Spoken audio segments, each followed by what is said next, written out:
Hello everyone, and welcome back to my channel, where everything you're about to hear and see has been done in one take. I'm your host, the One Take Man. I don't know how many of you are familiar with the movie Santa with Muscles, but don't worry, uh, you don't have to think about it, and in fact I'm going to spoil it quite heavily all throughout this video. But still, I'm going to give you an out. The link to its IMDb page is listed in the description down below. So if after looking at the IMDb page, you decide that this movie is worth watching unspoiled, then by all means, stop the video, watch the movie, and then come back after you've seen it. Cool? Cool. For everyone else who either has seen it or doesn't care about spoilers, um, let me let me continue. I've wanted to do a video on this movie for quite a while, to be honest. However, I didn't want to just do a review for two reasons. First of all, everything you need to know about what makes this movie either good or interesting is listed in the IMDb page, so I really don't need to add anything else. The second reason is that pretty much every second and third rate YouTuber who covers movies, wrestling, or both has already has already done a video on it. So there is no need for me to also dig up its corpse and rake it through the coals. What I want to do instead is dissect it. Find the pieces of it that are interesting enough to be made to be turned into a movie, and figure out what kind of movie could best be created with all of these elements. And the best place to start would be the core concept of the movie. And you might disagree with my personal assessment, but in my opinion, the core concept of this movie is uh, a rich asshole gets amnesia and has to spend the week before Christmas with some kids at an orphanage. So yeah, in spite of the title, the main character thinking themselves to be Santa, is kind of secondary to the actual main narrative arc, which, in my opinion, is that of a vain asshole learning to care for and about other people. So, how does one take this central premise and adapt it for a 2020s audience, especially one that is less than enthusiastic about about following up on the misadventures of rich assholes? Well, there are two basic premises. There are two basic aspects of this main character that I want to adjust. First of all, what if instead of them being vain, they were aloof instead? They may be an asshole not because they don't care about it, not because their care for themselves overrides their care for anything else, but because their care for anything else is basically numbed for for a variety of reasons. Maybe personal incredulity, maybe other personal concerns, etc. That kind of things. Maybe they have daddy issues or something like that. Speaking of, the second point I want to address: what if instead of being a self-made rich person, they instead inherit whatever business it is that keeps them rich? I think that would. I think that is more. I think that plot is more. I think that plot, or maybe this approach, is more relatable to a modern audience, and is more i.e. it is what they encounter more often, and I think it carries a little bit more narrative potential. So the idea here, at least when it comes to the main character, is that instead of making them a late 30s strongman, they're instead the heir of a jewelry company in their late 20s. The movie could start quite similarly to the way the 90s movie started. But however, I'm thinking instead of it being a more or less continuous scene, I want it to instead be a montage. A montage where we would see this character, you know, doing their daily life. Maybe, you know, uh, having a meal, being nice to the house staff, working on something for the company, be it legal, be it administrative, maybe training in martial arts, maybe visiting their parents' graves, which would be built on the same estate because reasons, that kind of thing. It it would help. It would help if you establish within this montage that the main character is disenfranchised, alienated from their environment. It's nice that they're there, but they don't really feel like they should be there, so to speak. How would this character end up being an amnesiac? Well, my thought is instead of the amnesia being a part of finding out after fucking around, I think it makes more sense for this character if instead they got amnesia after they were mugged, or after someone was attempting to mug them.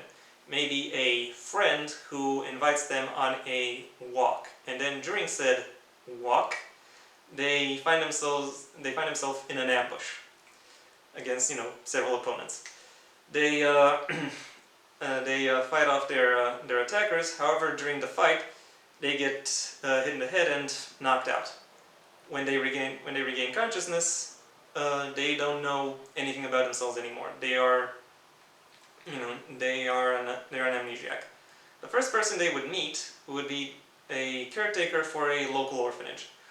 A caretaker who offers to uh, take them in the orphanage in order for them to have a roof over their heads, especially now as the winter is getting a little harsher. Yeah, because I still think making it a Christmas movie makes sense. and and in order to patch up the main character just a little. As the main character reaches the orphanage, the audience will learn alongside them uh, who the main villain of this movie would be. My idea for the main villain is that it would be a is that they would be a serious take on what the 90s movie did. Uh, they would be someone who wants to buy out the orphanage in order to have access to whatever precious resource is under the ground atop which the orphanage is built on. uh, and once they would have the orphanage, they would dispose of the kids and staff. What exactly dispose means doesn't really matter for the narrative. And the important thing is it's something to be avoided. During this introduction, it would be established that this isn't the first encounter between between the orphanage staff and the main villain. However, this would be the first time that the main villain escalates the conflict by bringing a henchman along.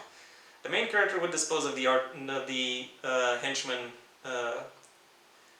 in an action scene, perhaps a quick one, causing the villain to beat a hasty retreat. From then on, the main character gets brought into the orphanage and slowly over the course of the movie becomes integrated with it after they get patched up.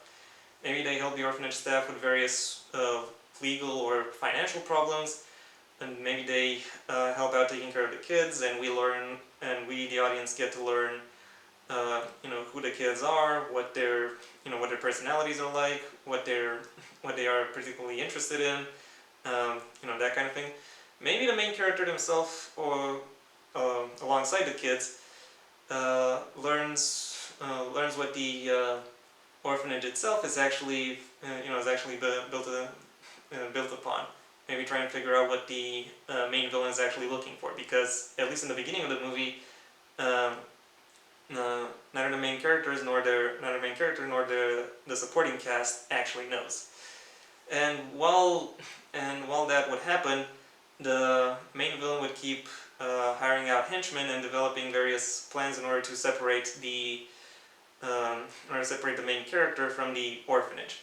The violence would escalate up until the main character once again finds himself in an ambush, one that mirrors the situation and the brawl they found themselves in at the beginning of the movie when they got their amnesia. And just like in that situation, they get hit in the head and knocked out. When they come to, however, they remember who they are, remember the situation of the orphanage, and decide to use their substantial resources, or rather the substantial resources at their disposal, in order to help save the orphanage. It will be one of those just in the nick of time saves because, of course. However, during the save it will be revealed that during the save or shortly after the save, it will be revealed that the ground atop which the orphanage is built, because of the precious resource underneath it, has become unstable, meaning that the orphanage itself has to be evacuated as soon as possible. At which point the main character will say, "Hey, I have a pretty big house. Why don't you all move in with me?" And that will be basically how the movie ends, with the main character's estate being turned into an orphanage. And it'll basically be from a plot beat to plot beat perspective. This is basically the same movie. However, I think this approach will allow any filmmaker to explore the characterizations of both the main character and their supporting cast just a little bit more, and really help flesh